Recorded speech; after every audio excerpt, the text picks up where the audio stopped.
Good morning વિદ્યાર્થી મિત્રો, આજે આપણે કંપનીના વાર્ષિક હિસ્સામાં દાખલા નંબર 3 જે પાના નંબર 149 પર આપવામાં આવેલું છે એમાં સૂચના આપેલી છે કે નીચેની વિગતો કંપની દ્વારા 2013ના પરિશિષ્ટ 3 મુજબ કંપનીના પાકા સરવાળામાં કેવી રીતે દર્શાવશો તે જણાવો. આપણને બધી વિગતો આપેલી છે. કંપનીના પાકા સરવાળામાં ક્યાં આવશે તે લખવાનું છે. દાખલો પરીક્ષામાં આ પ્રમાણે પૂછવામાં આવતો નથી, પરંતુ ખરેખર આપણે જે દાખલો કરવાનો છે, નફા નુકસાન પત્રક અને પાકું સરવાળો બનાવવાનું છે, ત્યારે આપણને વિગતોનો વધારે સ્પષ્ટ ખ્યાલ આવી શકે એટલા આપણે દાખલો કરીશું. ક્રમમાં આપણને જે વિગતનો ક્રમ આપણે તે લખવાનું છે. વિગતમાં આપેલ વિગત લખવાની છે. પાકા સરવાળાનું શીર્ષક એમાં ઇક્વિટીની જવાબદારી અથવા મિલકતો, જેને આપણે વેપારી સંસ્થાના વાર્ષિક હિસાબમાં મૂડી દેવાની મિલકત લેવા કરીએ છીએ, જ્યારે કંપનીના પાકા સરવાળામાં પાકા સરવાળાનું શીર્ષક જે આવે છે ઇક્વિટીની જવાબદારી અથવા તો મિલકતો તે આવશે. એના મુખ્ય શીર્ષક ઇક્વિટીની જવાબદારી બાજુ જે 3 શીર્ષકો છે, ધારો કે શેરહોલ્ડરના ભંડોળો, બિન ચાલુ જવાબદારી અને ચાલુ જવાબદારી, જ્યારે મિલકતો બાજુ બિન ચાલુ મિલકતો અને ચાલુ મિલકતો એ આવશે. અને એના પેટા શીર્ષક એ પ્રમાણે ક્યાં આવે તે લખવાનું છે. તો જોઈએ દાખલા નંબર 3 માં પહેલું આપ્યું છે લેણદારો. નંબર 1 લખીશું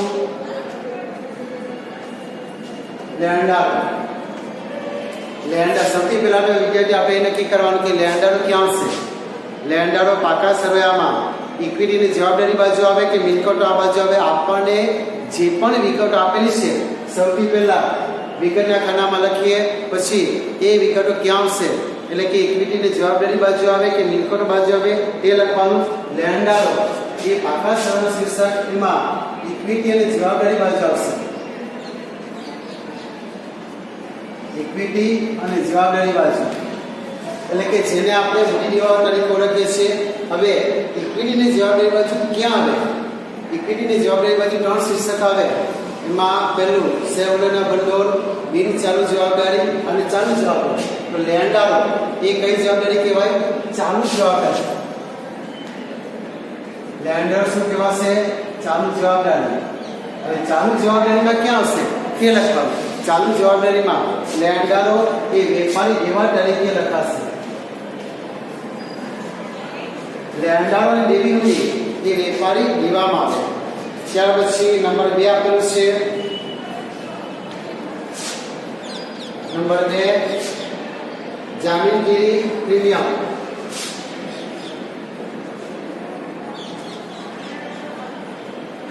જામીનગીરી પ્રીમિયમ. હવે જામીનગીરી પ્રીમિયમ એટલે કે શેર પ્રીમિયમ એ પણ ઇક્વિટીની જવાબદારી બાજુ આવશે. ઇક્વિટી અને જવાબદારી બાજુ.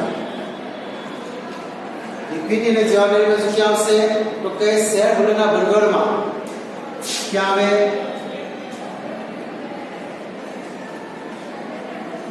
શેરહોલ્ડરના ભંડોળ. શેરહોલ્ડરના ભંડોળમાં 2 વિગત આવે, શેર મૂડી અને અનામતને વધારો. એ જામીનગીરી નિયમ એ શેર મૂડીમાં નહીં આવે, તો ક્યાં આવશે? અનામત અને વધારો.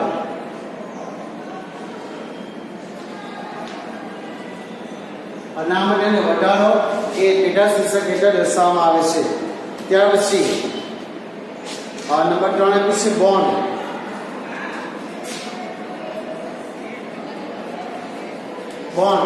બોન્ડ એટલે ઉછીની લીધેલી રકમ, મોટી રકમ જે ઉછીની લેવામાં આવે છે એ બોન્ડ એ પણ ઇક્વિટીની જવાબદારી બાજુ આવશે. ઇક્વિટી અને જવાબદારી બાજુ. બોન્ડ ક્યાં આવે? ઇક્વિટી અને જવાબદારી બાજુ ક્યાં આવશે? ચાલુ ઇક્વિટીની જવાબદારી બાજુ બોન્ડ એ લેવું છે, એમાં ચાલુ લેવું કે બિન ચાલુ લેવું એ લખવાનું આવે. એટલે કે બોન્ડ એ લાંબા ગાળા માટે, મતલબ કે બિન ચાલુ જવાબદારી કહેવાય. બિન ચાલુ જવાબદારી. અને બિન ચાલુ જવાબદારીમાં બોન્ડ એટલે લાંબા ગાળાના ઉછીના નાણાંમાં આવશે.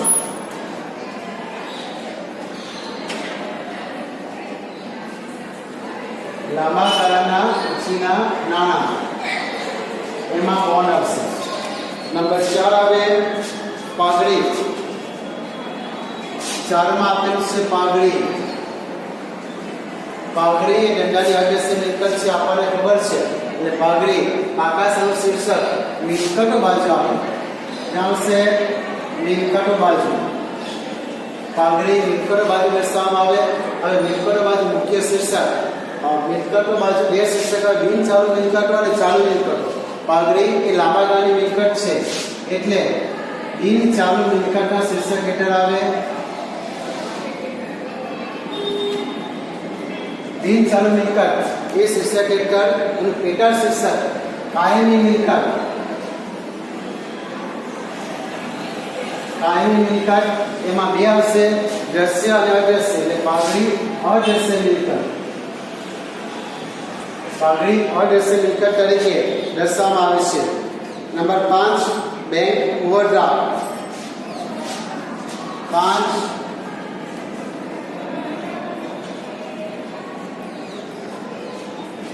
Bank overdraft.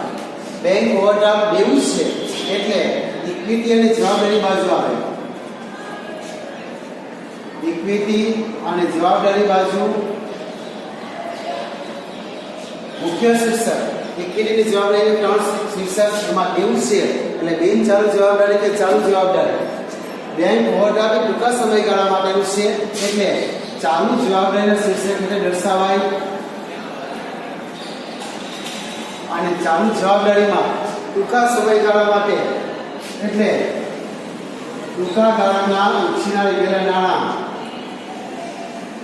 ટૂંકા ગાળાના ઉછીના નાણાં એના શીર્ષક હેઠળ બેંક ઓવરડ્રાફ્ટ દર્શાવવામાં આવે છે. ત્યાર પછી વિગતમાં નંબર 6 જોઈશું, લેણી ઊંડી. લેણી ઊંડી.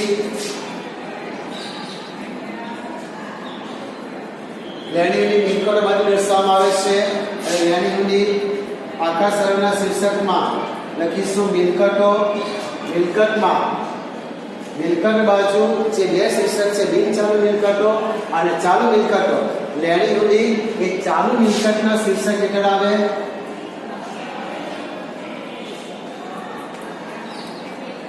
અને લેણી ઊંડી એ વેપારી લેણાના શીર્ષક હેઠળ આવે. વેપારી લેણામાં દેવાદાર અને લેણી ઊંડી એ બે શબ્દ આવશે. એટલે લેણી ઊંડી વેપારી લેણાના શીર્ષક હેઠળ દર્શાવાય. નંબર 7 જોઈશું, ઇક્વિટી શેર મૂડી. નંબર 7 ઇક્વિટી શેર મૂડી. શબ્દ આપેલો છે ઇક્વિટી શેર મૂડી, એટલે ઇક્વિટી ની જવાબદારી બાજુ આવશે. ઇક્વિટી અને જવાબદારી બાજુ એમાં પહેલું શીર્ષક શેર હોલ્ડરના ભંડોળ. એમાં આવે શેર હોલ્ડર્સના ભંડોળ. અને શેર હોલ્ડરના ભંડોળમાં જે બે પેટા શીર્ષક છે, શેર મૂડી અને અનામતનો વધારો. અહીં શેર મૂડી શબ્દ જ આપેલો છે, એટલે શેર મૂડીના શીર્ષક હેઠળ દર્શાવી શકાય. ત્યાર પછી નંબર 8 આપ્યો છે, કોપીરાઇટ. Number 8 copyright. જે પ્રમાણે પાઘડી અદ્રશ્ય મિલકત છે, તે પ્રમાણે કોપીરાઇટ અદ્રશ્ય મિલકત છે, એટલે મિલકતો બાજુ આવે. બિન ચાલુ મિલકતના શીર્ષક હેઠળ. અને કાયમી મિલકત. કાયમી મિલકત કેવી? અદ્રશ્ય. એ શીર્ષક હેઠળ દર્શાવી શકાય. નંબર 9 જોઈશું. નંબર 9 માં આપેલું છે ડિબેન્ચર વટાવ. આવતા વર્ષે માની વળવાનો. ડિબેન્ચર વટાવ આવતા વર્ષે માની વળવાનો. ડિબેન્ચર વટાવ તમે વિદ્યાર્થીઓ પાટા સરળમાં મિલકત બાજુ લખો છો, એટલે અહીં પણ ડિબેન્ચર વટાવ મિલકત બાજુ લખવામાં આવશે. હવે મિલકત બાજુ જે બે શીર્ષક છે, બિન ચાલુ મિલકતો અને ચાલુ મિલકતો, આમાં આપણને આપવામાં આવેલું છે કે આવતા વર્ષે માની વાળવાના, એટલે ચાલુ મિલકતના શીર્ષક હેઠળ દર્શાવી શકાય. કારણ કે 1 વર્ષ માટેના છે ચાલુ મિલકતના. ઘસારાને માની રકમ અન્ય ચાલુ મિલકત એના શીર્ષક રીતે દર્શાવે. અન્ય ચાલુ મિલકતો એ શીર્ષક હેઠળ દર્શાવી શકાય.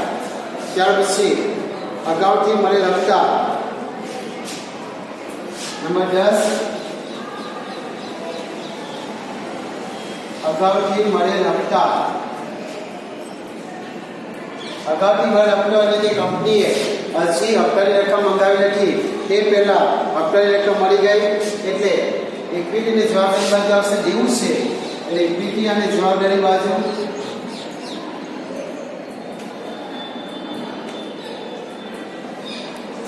ઇક્વિટીની જવાબદારી બાજુ ચાલુ દેવું કહેવાય કે બિન ચાલુ દેવું કહેવાય એને ચાલુ જવાબદારી કહેવાશે. અને ચાલુ જવાબદારીમાં અન્ય ચાલુ જવાબદારી એ શીર્ષક એટલે દર્શાવી શકાય. અન્ય ચાલુ જવાબદારી આ પ્રમાણે આપણને આપવામાં આવેલા શબ્દ આપણે ક્યાં લખવાના છે એ અહીં લખવાના છે. નંબર 11 રોકડ. રોકડ શિલ્લક મિલકત બાજુ દર્શાવવામાં આવે. રોકડ શિલ્લક બેંક શિલ્લક મિલકત બાજુ આવશે. રોકડ મિલકતોમાં અને રોકડ ધંધાની ચાલુ મિલકત છે. ચાલુ મિલકતમાં શીર્ષક આપેલું છે રોકડ માટે રોકડ અને રોકડ સમકક્ષ. રોકડ અને રોકડ સમકક્ષ શબ્દ આપેલો છે.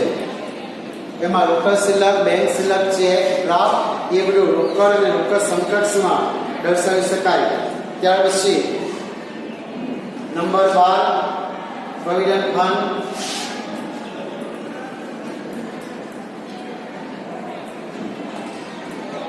આપણને આપવામાં આવેલું છે પ્રોવિડન્ટ ફંડ.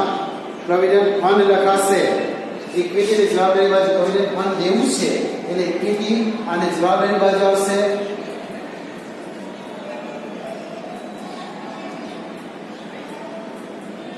પ્રોવિડન્ટ ફંડ એ લાંબા ગાળાની દેવું છે એટલે બિન ચાલુ દેવું બિન ચાલુ જવાબદારી.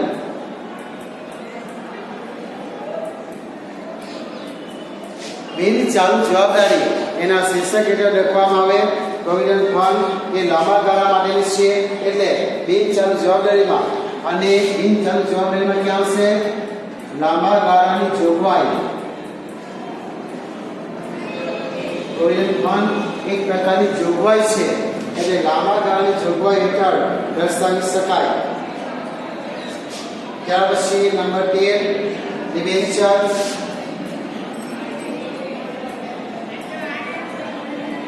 ડિબેન્ચર બોન્ડ એ દેવું છે એટલે ઇક્વિટીની જવાબદારી બાજુ આવશે. ઇક્વિટી અને જવાબદારી બાજુ દેવું છે. કેવું દેવું છે લાંબા ગાળા જે પ્રમાણે બોન્ડમાં લખ્યું તે પ્રમાણે બિન ચાલુ જવાબદારીમાં આવશે. અને લાંબા ગાળાના ઉછીના લીધેલા નાણાં ડિબેન્ચર બોન્ડ હોય એ લાંબા ગાળાના ઉછીના નાણાં આવે. જાહેર થાપણ હોય એ બધું લાંબા ગાળાના ઉછીના નાણાં એમાં દર્શાવી શકાય.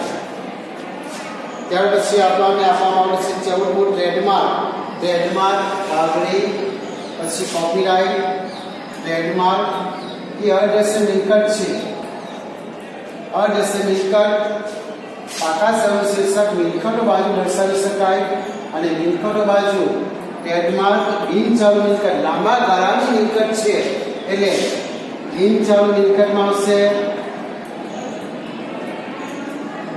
બિન ચાલુ મિલકતમાં કાયમી મિલકત. કાયમી કેવી અદ્રશ્ય મિલકત. કાયમી અને અદ્રશ્ય મિલકત એ શીર્ષક હેઠળ લખવામાં આવે. ત્યાર પછી નંબર 15 છૂટા ભાગો.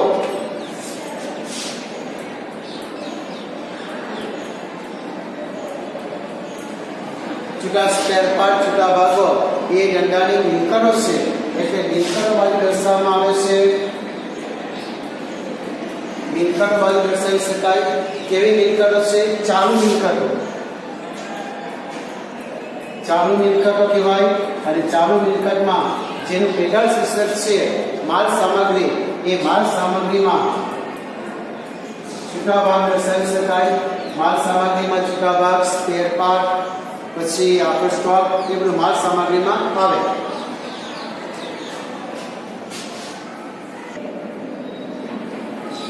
વિદ્યાર્થીઓ આગળ જઈશું નંબર 16 લોન.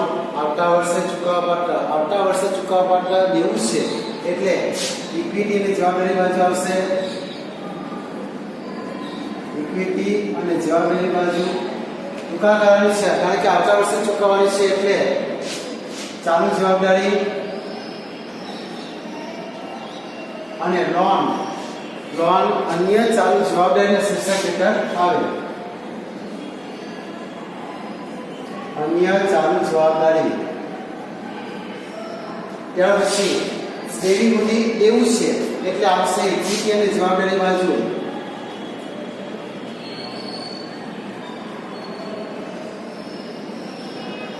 દેવી હુંડી અને લેણદારો એ વેપારી દેવાના શીર્ષક હેઠળ આવે. એમાં દેવી હુંડી લેણદારો ચાલુ જવાબદારીના શીર્ષક હેઠળ વેપારી દેવા એ શીર્ષક હેઠળ તમે દર્શાવી શકો.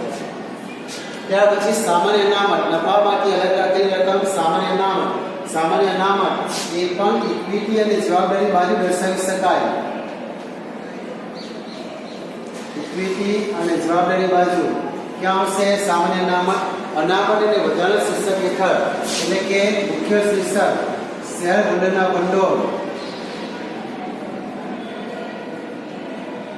શેરહોલ્ડરના ભંડોળ, એમાં અનામત અને વધારો એ પેટા શીર્ષક છે. એ અનામત અને વધારો પેટા શીર્ષક હેઠળ દર્શાવી શકાય. ત્યાર પછી જાહેર થાપા, એ જાહેર થાપા પબ્લિક પાસેથી થાપણ તરીકે રકમ લીધી છે એ લાંબા ગાળાનું દેવું એટલે ઇક્વિટી અને જવાબદારી બાજુ દર્શાવી શકાય. ઇક્વિટી અને જવાબદારી બાજુ જાહેર થાપા એટલે કે લાંબા સમયના અંતે રકમ પરત કરવાની છે એટલે બિન ચાલુ જવાબદારી કહેવાય.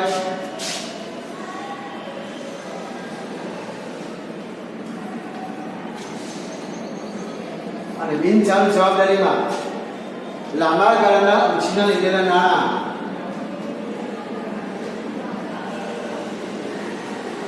લાંબા ગાળાના ઉછીના નાણાં એ શીર્ષક હેઠળ દર્શાવી શકાય. ત્યાર પછી દેવાદારો એ મિલકતો બાજુ આવશે. ક્યાં આવશે દેવાદારો? મિલકતો બાજુ. દેવાદાર અને લેણી હુંડી એ ચાલુ મિલકતના શીર્ષક હેઠળ દર્શાવી શકાય. ચાલુ મિલકતો અને એમાં પણ ચાલુ મિલકતમાં વેપારી લેણા એ શીર્ષક હેઠળ દેવાદારો અને લેણી હુંડી આવે. વેપારી લેણા એ શીર્ષક હેઠળ આવશે. પેટર્ન અદ્રશ્ય મિલકત, પેટર્ન મિલકતો બાજુ આવશે. ક્યાં આવશે પેટર્ન? મિલકતો બાજુ. અને પેટર્ન લાંબા ગાળાની મિલકત છે એટલે પેટર્ન બિન ચાલુ મિલકત, એમાં કાયમી મિલકત, કાયમી કેવી? અદ્રશ્ય કે જેને પેટર્ન અદ્રશ્ય કાયમી મિલકત કે જેને આપણે જોઈ શકતા નથી એવી પેટર્ન. ત્યાર પછી બાકી હપ્તા, બાકી હપ્તા એટલે કે કંપની શેર હોલ્ડર જે બહાર પાડી છે એમાંથી અમુક શેર હોલ્ડર રકમ નથી ભરતો એ બાકી હપ્તા એ ઇક્વિટી અને જવાબદારી બાજુ આવશે. ઇક્વિટી અને જવાબદારી બાજુ બાકી હપ્તા એ શેર હોલ્ડર સાથે સંકળાયેલું છે એટલે શેર હોલ્ડરના ભંડોળમાં આવે.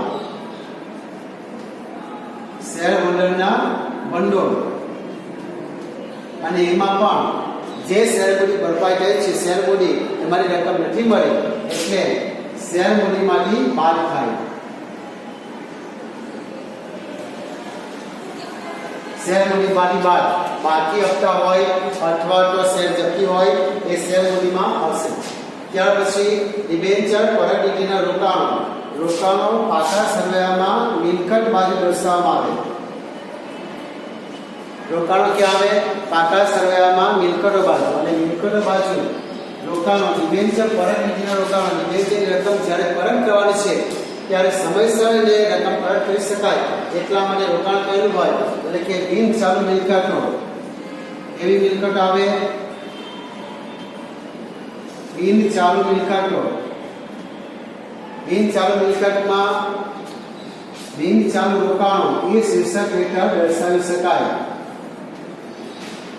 ડિબેન્ચર પરત નીતિના રોકાણો એટલે કે એ બિન ચાલુ મિલકતો અને બિન ચાલુ મિલકતમાં લાંબા સમયગાળાની છે એટલે એ બિન ચાલુ રોકાણોના શીર્ષક હેઠળ આવશે.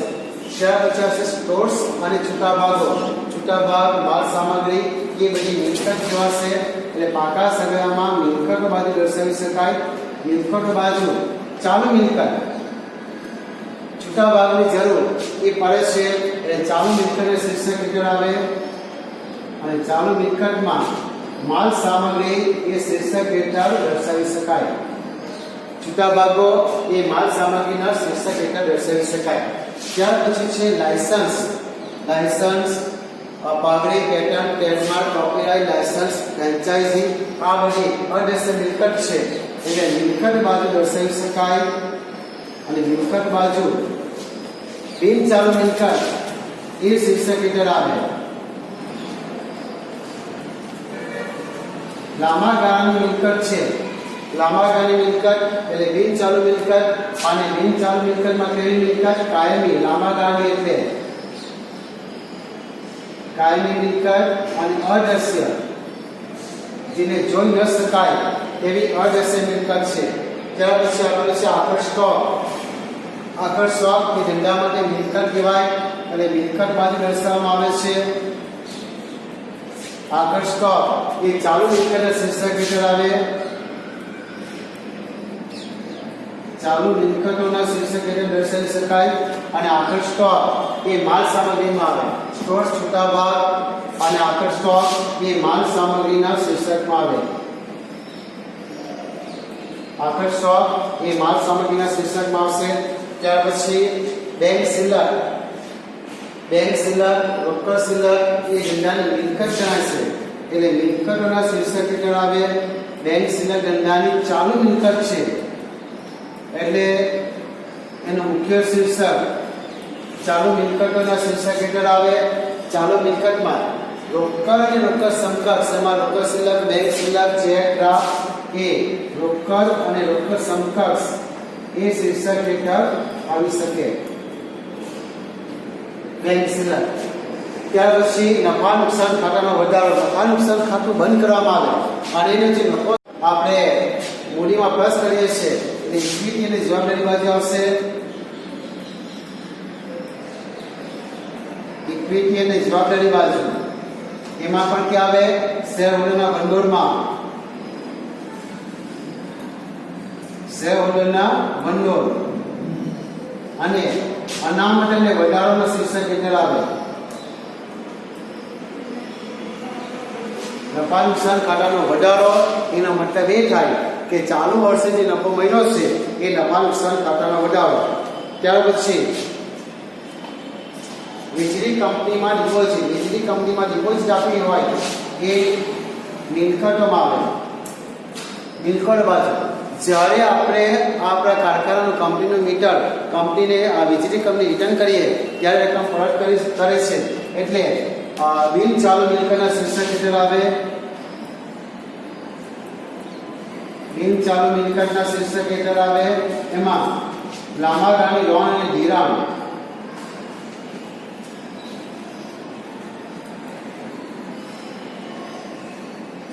લાંબા ગાળાની લોન અને ધિરાણ એ શીર્ષક હેઠળ આ વીજળી કંપનીમાં ડિપોઝિટ આવે.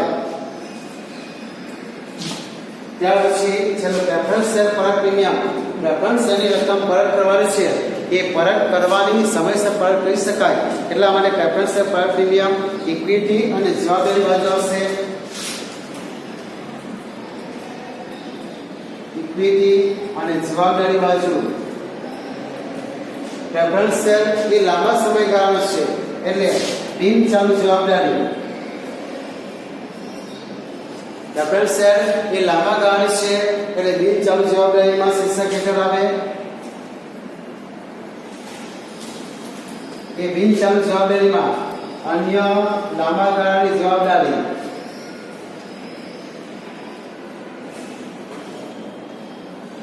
અથવા અન્ય બિન ચાલુ જવાબદારી એ શીર્ષક હેઠળ આવે. વિદ્યાર્થીઓ આ તમારે દાખલા પૂછવામાં આવતો નથી, પરંતુ તમને દાખલામાં વ્યવસ્થિત ખબર પડે એટલા માટે કઈ વિગત ક્યાં આવે એ આ પ્રમાણે તમે લખી શકો.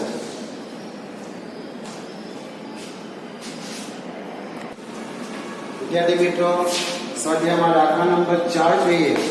એમાં સૂચના આપેલી છે નીચેની બાકીઓ સીમા લિમિટેડના ચોપડામાંથી તારીખ 31 સપ્ટેમ્બરના રોજ લેવામાં આવી છે. આ બાકીઓ પરથી કંપની દ્વારા 2013ના પરિશિષ્ટ 3 મુજબ કંપનીનું તારીખ 31 સપ્ટેમ્બરના રોજના પાકા સરવાળાની મિલકતો દર્શાવતું પત્રક તૈયાર કરો. અને આપણને બાકી આપેલી છે. પાકા સરવાળામાં ઇક્વિટી અને જવાબદારી બાજુ આવશે અને મિલકતો બાજુ. અહીં આપણને ફક્ત મિલકતો બાજુની વિગતો પૂછેલી છે. સૌથી પહેલા તો વિદ્યાર્થીઓ મિલકતો બાજુની જે પણ વિગતો જે ફોર્મેટ છે, જે નમૂનો છે, એ નમૂનો મિલકત બાજુ આ પ્રમાણે નમૂનો આવશે. ઉપર લખાશે સીમા લિમિટેડનું 31 સપ્ટેમ્બરના રોજનું પાકું સરવાળું. એમાં ઊભા પાકા સરવાળામાં મિલકતો બાજુ જે આવશે એમાં મિલકત બાજુ પહેલું હેડિંગ મુખ્ય હેડિંગ બિન ચાલુ મિલકતનો.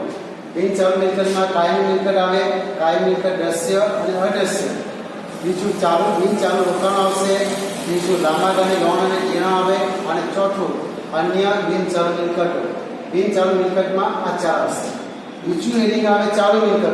અને ચાલુ મિલકતમાં પહેલું આવશે ચાલુ રોકાણો, બીજું આવશે માલ સામગ્રી, બીજું આવશે વેપારી લેણા, ચોથું આવશે રોકડ અને રોકડ સમકક્ષ, પાછી આવશે ટૂંકા ગાળાની લોન અને ધિરાણ, અને છેલ્લું આવશે અન્ય ચાલુ મિલકતો. આ પ્રમાણે આવે. આ પ્રમાણે ફોર્મેટ લખી દેવાનું. જે વિગત જ્યાં હશે એ વિગત ત્યાં લખવાની. જો રકમ આપી છે જેટલી આપી એ લખવાની. જો રકમ ન હોય તો ડેશ કરી દેવાનું. પરંતુ આ નમૂનો ફરજિયાત યાદ રાખી લખવાનું. અહીં ફક્ત મિલકત બાજુની જ વિગતો પૂછી છે એટલે મિલકત બાજુ લખેલું છે. જે દાખલામાં ચાલુ રોકાણો એટલે ચાલુ મિલકતમાં આવે. એટલે ચાલુ મિલકતમાં ચાલુ રોકાણો પહેલું આપ્યું છે. ચાલુ રોકાણો આપણને 12,000 રૂપિયા આપેલા છે. લખીશું 12,000 રૂપિયા ચાલુ રોકાણ સામે. ત્યાર પછી ટૂંકા ગાળાની લોન અને ધિરાણ. ટૂંકા ગાળાની ચાલુમાં આવશે ટૂંકા ગાળાની લોન અને ધિરાણ. એમાં આપેલા છે 16,000 રૂપિયા. લખીશું 16,000 ટૂંકા ગાળાની લોન અને ધિરાણ. અન્ય ચાલુ મિલકત છેલ્લું. અન્ય ચાલુ મિલકતમાં 7,200 લખીશું. કાયમી મિલકત દ્રશ્ય. કાયમી મિલકત એમાં 2 પેટા પ્રકાર પડે છે, દ્રશ્ય અને અદ્રશ્ય. અને આપણને આપેલ છે કાયમી મિલકત દ્રશ્ય 5,60,000. એટલે દ્રશ્ય મિલકતની સામે લખીશું 5,60,000 રૂપિયા. ત્યાર પછી નંબર 5 માં આપ્યું છે રોકડ અને રોકડ સમકક્ષ. રોકડ અને રોકડ સમકક્ષ ચાલુ મિલકતમાં આવે. અને ચોથી રીત આપી છે રોકડ સમકક્ષ 14,000 રૂપિયા. એટલે રોકડ સમકક્ષમાં લખીશું 14,000. આગળ જઈએ માલ સામગ્રી ચાલુ મિલકતમાં આવે. અને માલ સામગ્રી ચાલુ મિલકતમાં બીજું 46,000 રૂપિયા. માલ સામગ્રી 46,000 રૂપિયા. ત્યાર પછી નંબર 7 વેપારી લેણા 15,800. વેપારી લેણા એ પણ ચાલુ મિલકતમાં આવશે. એટલે ચાલુ મિલકતમાં લખીશું 15,800. સીધો મતલબ એ કે તમને નમૂનો યાદ રહેશે તો નમૂના પ્રમાણે જે બાકી જ્યાં આવે ત્યાં ફક્ત રકમ લખવાની છે. વેપારી લેણા પછી અન્ય બિન ચાલુ મિલકતો 18,000 રૂપિયા. અન્ય બિન ચાલુ મિલકતમાં 18,000 રૂપિયા લખીશું. ત્યાર પછી બિન ચાલુ રોકાણો 26,000. બિન ચાલુ રોકાણો એ આપેલા છે 26,000 રૂપિયા. ત્યાં લખીશું 26,000 રૂપિયા. ત્યારબાદ નંબર 10 કાયમી મિલકતો અદ્રશ્ય. કાયમી મિલકતો કેવી? અદ્રશ્ય. દ્રશ્યમાં લખેલું છે. હવે અદ્રશ્ય કાયમી મિલકતો 1,20,000. એમાં લખીશું 1,20,000. અને લાંબા ગાળાની લોન અને ધિરાણ 22,000. લાંબા ગાળાની લોન અને ધિરાણ એમાં 22,000 રૂપિયા. વિદ્યાર્થીઓ આપણને જે પણ રકમ આપી હોય એ રકમ પહેલા રકમના જે પહેલું ખાનું અંદરનું ખાનું છે ત્યાં લખવાનું. પછી મિલકત બાજુ બિન ચાલુ મિલકતનો સરવાળો રકમના એ બહારના ખાનામાં, ચાલુ મિલકતમાં જે રકમ હોય એ બહારના ખાનામાં, અને પછી કુલ સરવાળો કરવાનો. આ પ્રમાણે મિલકત બાજુ કરવાનું. નોંધ નંબરમાં તમારે નોંધ નંબરમાં હમણાં કંઈ પણ લખવાનું આપતું નથી. ફક્ત જ્યારે પણ દાખલો ગણો છો ત્યારે નોંધ નંબરનું ખાનું બનાવવામાં આવે. સરવાળો કરીએ. પહેલા 5,60,000 પ્લસ 1,20,000 પ્લસ 26,000 પ્લસ 22,000 પ્લસ 18,000 એનો સરવાળો 7,46,000. રકમનું જ્યાં બહારનું ખાનું છે, રકમનું બહારનું ખાનું છે ત્યાં બિન ચાલુ મિલકતનો સરવાળો કર્યો. હવે ચાલુ મિલકતમાં જોઈએ. ચાલુ મિલકતમાં 12,000 plus 46,000 plus 15,800 plus 14,000 plus 16,000 plus 7,200 એટલે એનો સરવાળો મળે છે 1,11,000. હવે 7,46,000 અને 1,11,000 એ બેનો સરવાળો કરીએ એટલે આપણને મળશે 8,57,000 રૂપિયા.